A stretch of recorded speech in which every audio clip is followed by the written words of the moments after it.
Good morning. I'm Rebecca Taylor, and today I'm going to explain to you how to successfully pack for a trip.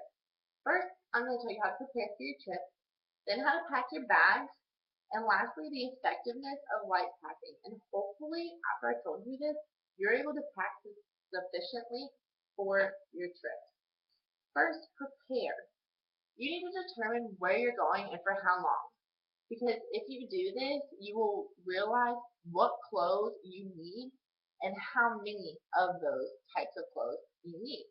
For example, if you're going on a business trip, you're not going to pack your ski outfit or your swimsuit and all this stuff. You're going to be packing your khakis and your polos to conserve your space. Now, you need to determine what bags to take. This really also depends on what airline you're taking because some of them are different.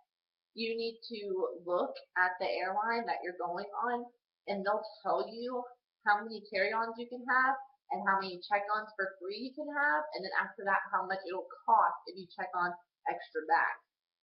So that's really a big thing that you really need to check on because it changes within every flight. It's completely different. Also, make a checklist. If you make a checklist ahead, it'll leave you room for error and it'll also reassure you that you have everything. So if you're sitting here and make a checklist, you can also look back at it to make sure you have everything. So making a checklist, you can't really go wrong with that. Next, to pack. You really need to pack ahead of time because like the checklist, it'll leave you room for error and it'll help you also reassure that you have everything. If you're packing the night before, chances are you're forgetting all your underwear. But if you pack ahead of time, you're not. And you can go back to your bag multiple times and be like, oh, well, I don't want to take this, but I can take this. And you can really decide what you really want to take. And this will also help you to conserve your space because you might realize there's a lot of things that you don't want to take because you don't even wear it. So why bring it? Next, compress and conserve. To do this, there's a few little tips, like to roll your clothes instead of folding, shove little things into your shoes, like little lotions or stuff like that that you want to bring. You can also roll up your tank tops and underwear and shove them in your shoes, depending on how big your shoes are. And for guys, they typically have big feet, so they can shove their boxers in there. It's really not that big of a deal. It really helps to conserve space. Also, if you haven't heard of these, they're like airtight press seal bags. I really don't know what they're called, but basically they're a bag.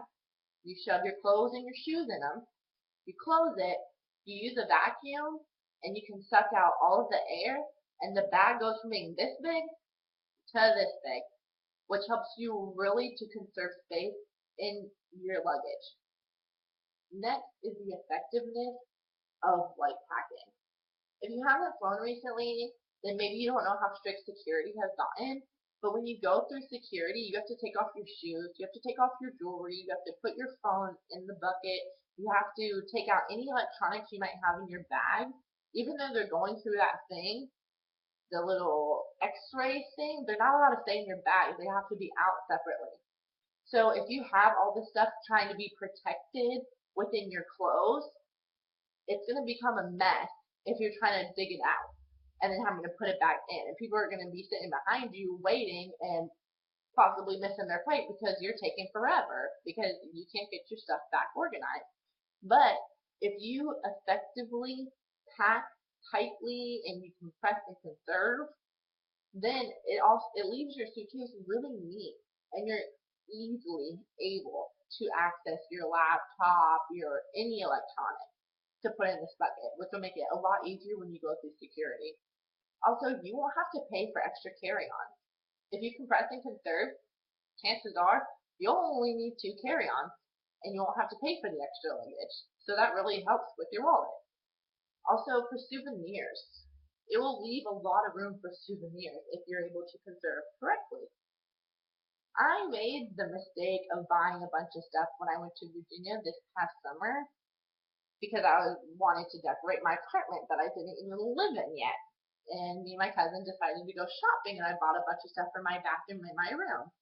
And I didn't really think that I wasn't going to have any space in my luggage to take this stuff home with me.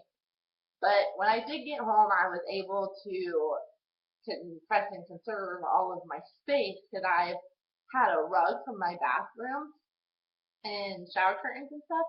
I had to take everything out of its boxes. It wasn't able to stay in there because it just took up too much room. But I could roll it up in each other and just shove stuff in there, and it really helped to save a lot of space. Lastly, it's less of a hassle. If you're walking through the airport with 5 bags, you're going to be hurting yourself and probably not get to where you're trying to go.